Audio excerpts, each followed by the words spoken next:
मैं आप लोगों के बीच आमंत्रित करता हूं। हमेशा चौधरी अभय सिंह चौटाला ने इंटरनेशनल जाट पार्लियामेंट के कार्यक्रम में संरक्षक की भूमिका निभाई। आज भी चौटाला साहब अपनी पद यात्रा को अपने प्रतिनिधियों को झंडा देके आप लोगों से मिलने के लिए आए हैं। मैं समझता हूं बहुत से लीडर होते हैं जो ये कहते हैं कि हम इसलिए नहीं आएंगे कि हमारे पर जातिवाद का ठप्पा लग जाएगा, लेकिन चौधरी अभय सिंह चौटाला जी वो व्यक्तित्व है जो कहते हैं कि पहले मैं जाट हूं, बाद में राजनेता हूं। ऐसे अभय सिंह सत्य जी को मैं निवेदन करता हूं कि चौधरी अभय सिंह चौटाला जी हमारे बीच आए और अपनी बात रखे। चौधरी साहब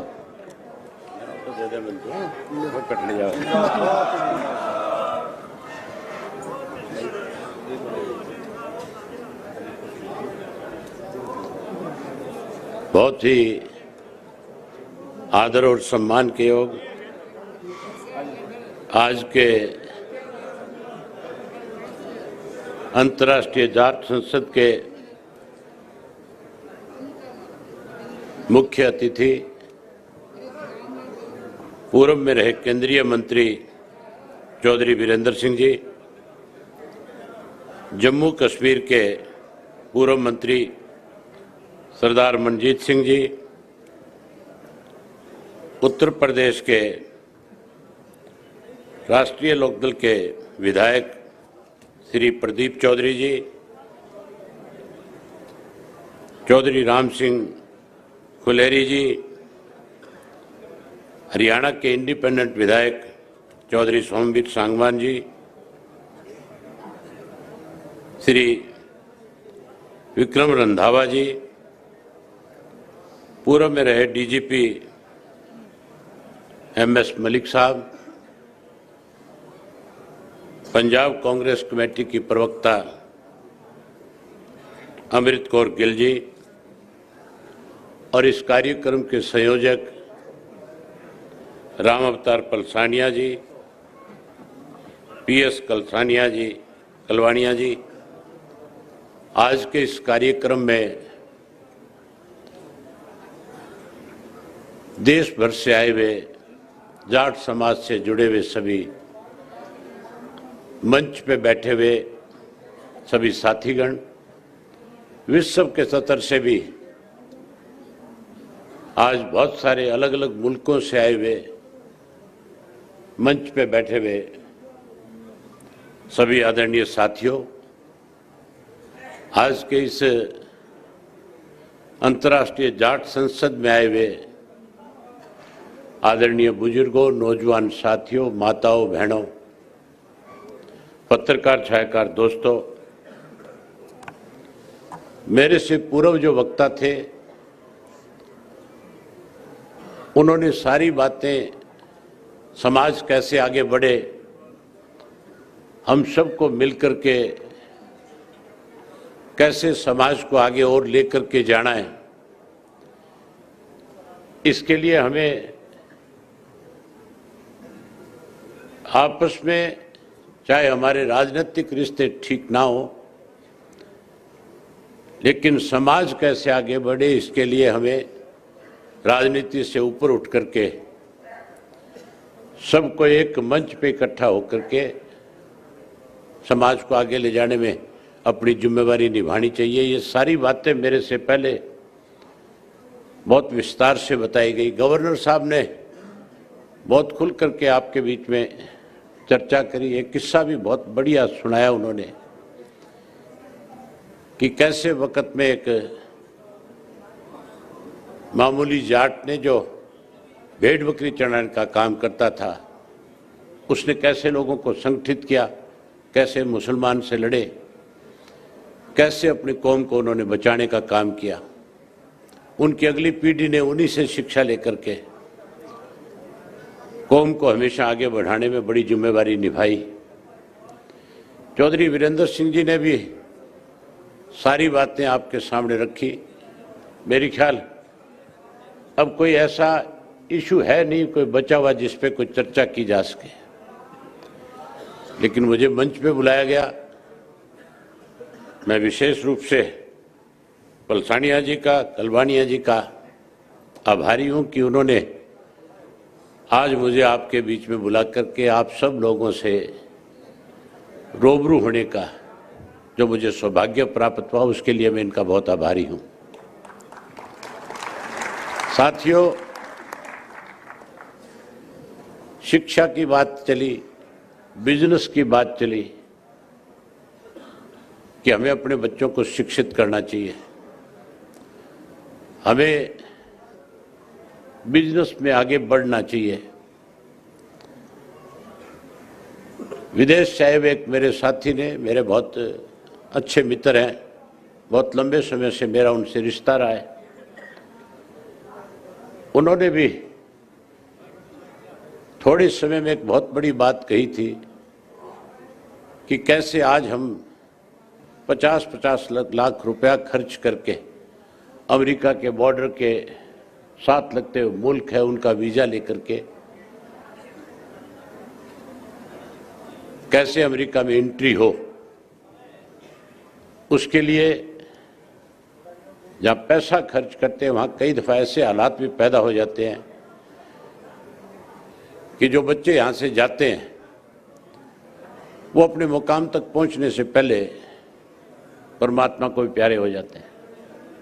बहुत मुश्किल तरीका है। उन्होंने जो बताया कि हमें अपने बच्चों को एजुकेट करके, पढ़ा लिखा करके, अच्छी डिग्रियां दिला करके इस योग्य बनाना चाहिए कि वो कम से कम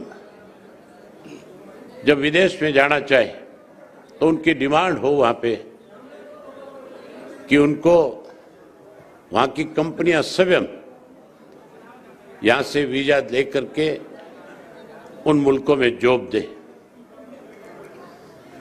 बात बहुत बढ़िया थी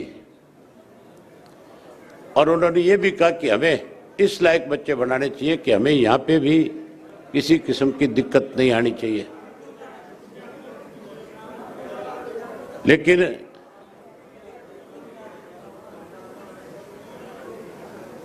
आज की तारीख में जहां हमें एजुकेशन पे ध्यान देना चाहिए, वहीं उसके साथ साथ समाज की जो बुराइयां हैं, कुरीतियां, जो कमियां हैं, जो खामियां हैं, उनको भी दूर करने के लिए हमें आपस में मिल बैठ करके फैसले लेने चाहिए ताकि हमारा समाज भी और आगे बढ़ सके। हमारा समाज जो है, जाट जो है विशेष करके, उसने हमेशा दूसरे की मदद में आगे बढ़ने का काम किया है। मैंने बहुत सारे ऐसे इत्तेफाक देखे हैं जब कोई किसी की मदद के लिए आगे नहीं आता है तो हमारी कम्युनिटी के लोग जो है वो कहीं ना कहीं आगे बढ़ करके ना केवल मदद करता है बल्कि वो इस तरह से मदद करता है कि जैसे उसके खुद के अपने किसी सदस्य के साथ कोई दुर्घटना हो रही है और कैसे वो उसकी मदद करे, वो अपना सब कुछ दांव पे लगा करके भी दूसरे की मदद करने के लिए हमेशा आगे रहता है। अभी बात चल रही थी चौधरी छोटू राम की। चौधरी छोटू राम जब पंजाब के अंदर मिनिस्टर हुआ करते थे, उन्होंने कैसे किसान कौम को मजबूत किया जाए, कैसे किसान को ताकत मिले, उसके लिए जहां किसान को एक नारा दिया था, वहीं उन्होंने एक बहुत बड़ा फैसला लिया था। उस फैसले का जिक्र मेरे ख्याल मेरे आने से पहले किसी ने किया होगा तो अलग बात है। एक बार किसान के खेत के गेहूं पक करके तैयार हो गई थी, वो रेवेन्यू मिनिस्टर थे और उस वक्त के कोई गवर्नर जो थे, उन्होंने चौधरी छोटू राम को बुला करके कहा था कि हमें किसान की सारी गेहूं जो है इस मूल्य पे चाहिए। 1 रुपया शायद बढ़ाया गया था और चौधरी छोटू राम ने कहा कि अगर आप 1 रुपया बढ़ा करके किसान से गेहूं लेना चाहोगे तो फिर आप किसान के साथ जो है जबरदस्ती कर रहे हैं। उन्होंने कहा कि इसका भाव बढ़ाओ ताकि मैं किसान को इस बात के लिए राजी कर लूं कि वो अपनी फसल आपको दे। लेकिन वो गवर्नर जो था अहंकारी था, उसने उनकी बात को स्वीकार नहीं किया और उसने कहा कि अगर इस तरह से नहीं दोगे तो फिर हमें आपसे कैसा बर्ताव करके गेहूं लेनी है वो फिर हम अपने आप फैसला करके ले लेंगे। चौधरी छोटू राम ने कहा कि पहले तो मैं सोच सकता था, लेकिन अब तो अगर भाव नहीं बढ़ाओगे तो मैं किसान को इस बात के लिए तैयार कर लूंगा, वो खड़ी फसल को आग लगा करके अपनी गेहूं सारी की सारी खेत में जलाने का काम कर लेगा, लेकिन आपको नहीं देगा। और आखिर उस अंग्रेज को झुकना पड़ा, गेहूं के भाव बढ़ाने पड़े और किसान को चौधरी छोटू राम ने एक बड़ी ताकत देने का काम किया था। आज हम इसीलिए तो अपनी जितने भी तस्वीरें आपके सामने ऊपर लगी हुई है, इन सबको इस बात के लिए याद करते हैं कि इन सब ने अपने राजनीतिक जीवन में कोई ना कोई अहम फैसले जरूर लिए थे जिसकी वजह से आज ये हमारे लिए पूजनीय है।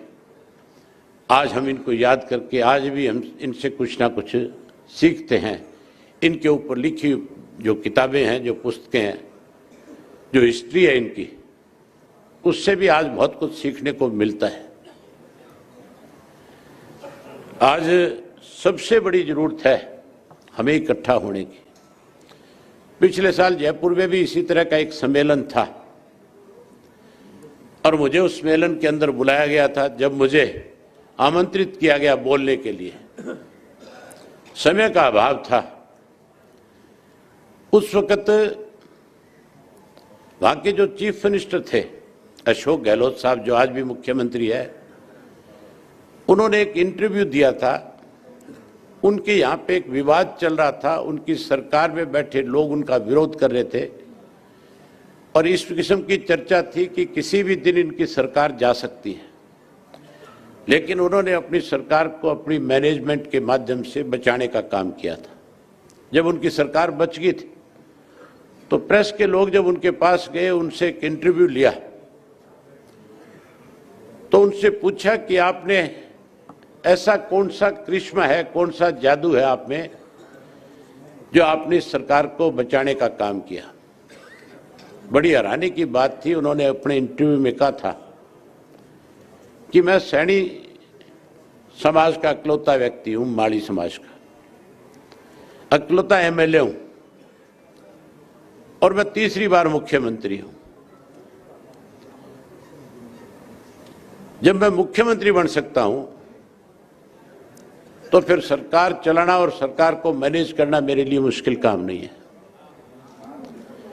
और वहां पे बहुत सारे जो है जाट समाज के मेंबर पार्लियामेंट, विधायक और जाट समाज के प्रमुख लोग जो थे वो आए हुए थे, मंच पे बैठे थे। मैंने उनसे कहा था कि आपके लिए बहुत बड़ा चैलेंज है। आपकी आबादी 27% से ज्यादा राजस्थान में है और 27% से ज्यादा आबादी वाली और कोई कौम राजस्थान में नहीं है। ना राजपूत है, ना मीणा है, ना गुर्जर है। वहां ये 4 बड़ी जातियां हैं। इनमें सबसे बड़ी जाति अगर कोई है तो वो जाट है।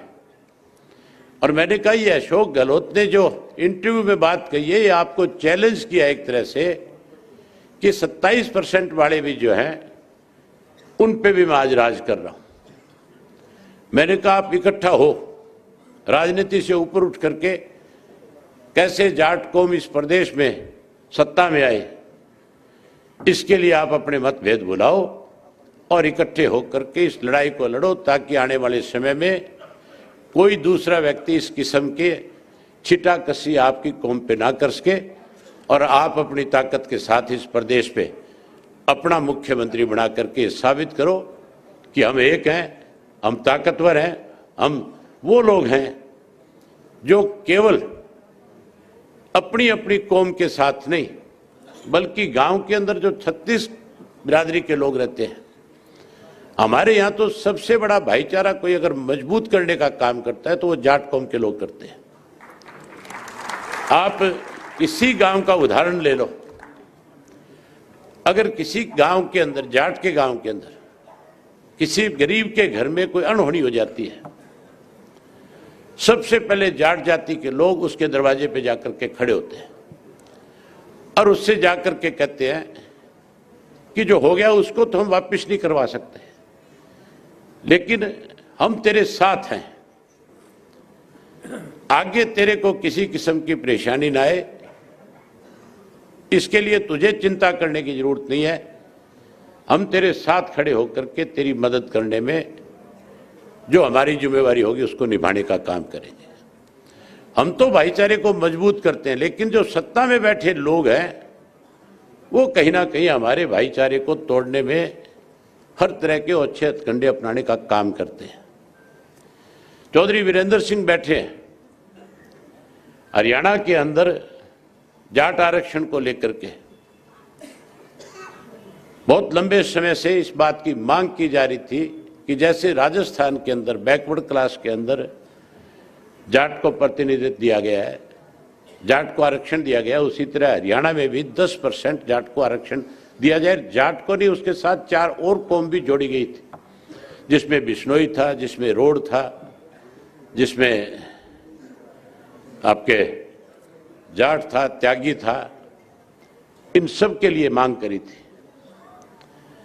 और बहुत लंबे समय से सत्ता में बैठे लोग जो है ये आश्वस्त कर रहे थे कि हम आपको आरक्षण देने का काम करेंगे, लेकिन हमें आरक्षण देने की बजाय आंदोलन करने वाले जो नौजवान बच्चे थे उनके ऊपर रात को निहत्थे जो बैठे थे, पुलिस से गोलियां चलवा करके एक दिन में 32 लोगों को मौत के घाट उतारने का काम किया था। 32 बच्चे हमारे मरवाए गए और 32 बच्चे मरवाने के बाद जब जाट समाज के लोगों ने इतनी बड़ी दुर्घटना होने के बाद भी संयम के साथ काम लेकर के नए सिरे से धरना दिया, जसिया में जाकर के नए सिरे से उसकी मांग उठाई, तो मैं और चौधरी वीरेंद्र सिंह एक मंच पे इकट्ठा थे। आज हमारे सामने देवव्रत जी अभी एक बात कह करके गए थे कि चौधरी छोटू राम ने 2 नहीं 3 बातें कही थी। एक तो चौधरी छोटू राम ने कहा था कि ये भोले किसान तू बोलना सीख ले, और दूसरा उन्होंने कहा था कि अपने दुश्मन को पहचान ले। तीसरा उन्होंने ये भी जोड़ दिया साथ में कि अब जाट कम्युनिटी को जो है विरोध करने की बजाय सरकार में कैसे हिस्सा हो उसके लिए सरकार के साथ जुड़ना सीख ले। उनका इशारा सीधा सीधा था कि मौजूदा जो सरकार है देश में या प्रदेश में, हमें उसके साथ चलना चाहिए। देवव्रत जी गुजरात में रहने लग गए, हरियाणा में होते तो उनको पता होता कि हमारे साथ क्या हो रहा है। अब तो चले गए, मेरी बड़ी इच्छा थी कि वो बैठे होते, मैं उनके सामने सारी बातें कहता। हैरानी की बात है, हमारे ऊपर लाठियां बरसाई जाती है, हमारे ऊपर गोलियां चलाई जाती है। हमें चाहे कोई भी आंदोलन हो, अगर हम उस आंदोलन का हिस्सा होते हैं, यहाँ पे जब किसान आंदोलन चल रहा था, उस किसान आंदोलन के अंदर भी हमारी सरकार में हमारे मुख्यमंत्री ने यहां तक भी कहा था कि ये किसान आंदोलन नहीं है, ये जाट आंदोलन है। हमें तो उसमें भी अलग थलग करने की कोशिश करी गई, हमें अलग थलग करने की कोशिश की जाती है और हमें ये सिखाने की भी कोशिश की जा रही है कि हमें इस सरकार के साथ चलना चाहिए। हमें तो ये सीखना चाहिए अब कि हमारी अपनी सरकार कैसे बने। हम 30% है, हम किसी के पीछे नहीं लगना चाहते, कोई हमारे पीछे लगे तब जाकर के आप ये मान के चलो हम 30% वाले, किसी 5% 10% वाले के पीछे लग करके क्या अपनी ताकत को कमजोर करना चाहते हैं? कमजोर करना चाहते हो क्या आप लोग? हाँ, तो हमें तो कैसे हमारा राज बढ़े, कैसे हम सत्ता में आए, कैसे हम अपनी सरकार चलाएं, हमारे से पंजाब के लोग बहुत समझदार हैं। पंजाब के लोगों ने कभी भी ऐसा फैसला नहीं होने दिया कि वहां जट सिख के स्वयं कोई दूसरा चीफ मिनिस्टर बन जाए। मैं आपको एक किस्सा बताता हूं उनका। इससे पिछला जो चुनाव था पंजाब के अंदर, उस वक्त भी इस किस्म के हालात थे, इस किस्म की चर्चा थी कि आप पार्टी सत्ता में आएगी। और उस वक्त में केजरीवाल ने किसी का चीफ मिनिस्टर का नाम तय नहीं किया था। उसकी नीयत यह थी कि दाव लगे कहीं ना कहीं तू पंजाब का चीफ मिनिस्टर बने। पंजाब के जो जट सिख मतदाता थे उसको ये बात समझ में आ गई थी कि अगर गलती से भी आप पार्टी को सत्ता में ले आए तो फिर केजरीवाल चीफ मिनिस्टर बन जाएगा, फिर तुम्हारे हाथ से सत्ता चली जाएगी। इसलिए उन्होंने बादल साहब को वोट देने की बजाय कांग्रेस को वोट देकर के अमरिंदर सिंह को चीफ मिनिस्टर बना दिया था। बना दिया था कि नहीं बना दिया था? अब की बार जो है भगवंत मान का जब नाम आ गया था तो फिर वहां के जो मतदाता थे वो कांग्रेस से भी परेशान हो चुके थे और वो अकाली दल को भी सत्ता में नहीं लेकर आने देना चाहते थे। बावजूद उसके उन्होंने, क्योंकि भगवंत मान का नाम आ गया था, एक जट सिख का नाम आ गया था, इसलिए उन्होंने आप पार्टी को सत्ता में लाने का काम किया। सत्ता में कैसे आओ, इसके लिए हम सबको सोचना चाहिए। हम सबको उसको, कौन आपकी ताकत बन सकता है, कौन आपको आगे बढ़ा सकता है, कौन आगे लेकर के जा सकता है। हम चौधरी छोटू राम को क्यों याद करते हैं? इसीलिए करते हैं ना कि चौधरी छोटू राम जब सत्ता में थे तो उन्होंने आपकी कम्युनिटी के लिए बहुत अच्छे काम किए थे, बहुत अच्छे फैसले लिए थे, इसीलिए याद करते हो ना। चौधरी चरण सिंह को हम क्यों याद करते हैं? उन्होंने किसानों की बहुत बड़ी लड़ाई लड़ी, बहुत बड़ी पैरवी करी, प्रधानमंत्री के पद पर रह करके अच्छे फैसले लिए, यूपी के चीफ मिनिस्टर के तौर पे उन्होंने बहुत अच्छे काम किए।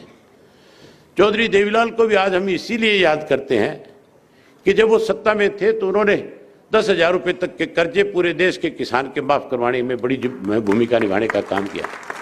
उन्होंने पेंशन जैसी योजनाएं लागू करी थी जिससे आज पूरे देश के लोगों को लाभ मिल रहा है। हर बुजुर्ग को एक सम्मान पेंशन देने का काम किया था, इसलिए आज हम उनको याद कर रहे हैं। जितने भी हमारे किसान लीडरशिप जो रही है उसको इसीलिए याद करते हैं कि उन्होंने हमारे लिए अच्छे काम किए। मैं आप लोगों का ज़्यादा समय न लेकर के सिर्फ एक ही बात आपसे आखिर में कहना चाहूँगा कि हमें अपने समाज को आगे ले जाने के लिए सबको मिलजुल करके, राजनीति से ऊपर उठ करके समाज के हित में जो फैसले हैं वो हर हालत में लेने चाहिए। और उसके लिए कोई भी व्यक्ति अगर पहल करे और मेरे जुम्मे कभी भी आने वाले वक्त में कोई इस तरह की जिम्मेवारी लगाए कि समाज के लिए हम ये फैसला लेने जा रहे हैं और आपको इसके लिए कोई स्टेप डाउन करना पड़ेगा, तो मैं बिना किसी झिझक के अपना स्टेप डाउन करके भी समाज को कैसे ताकत मिले, समाज कैसे आगे बढ़े, उसके लिए मैं उनके साथ खड़ा हो जाऊंगा।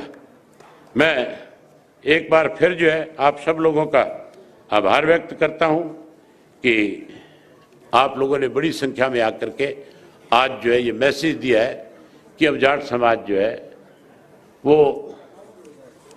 आने वाले समय में बहुत सी चीज़ों को आज समझ चुका है और आने वाले समय में हम फिर इकट्ठा होकर के कोई अच्छा फैसला ले जिससे हमारा समाज बढ़े, हमें राजनीतिक ताकत मिले, हमारी राजनीतिक पहचान बढ़े, हमारी व्यापारिक पहचान बढ़े, हमारी सोशल पहचान बढ़े और लोगों के मन में हमारी कौम के प्रति एक विश्वास बढ़े।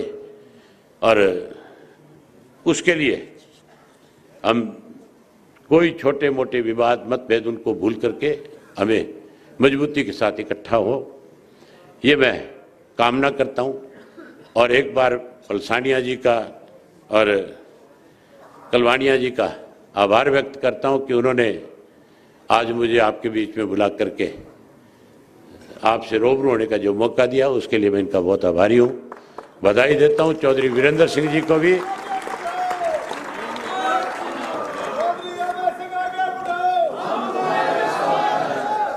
नारे लगाने से कोई आगे नहीं बढ़ता, आगे तो तब बढ़ेगा जब तुम सब लोग बढ़िया फैसला करोगे, हैं? तो मैं जितने भी महानुभाव यहाँ आए हुए हैं इन सब का अपनी तरफ से बहुत धन्यवाद करता हूँ।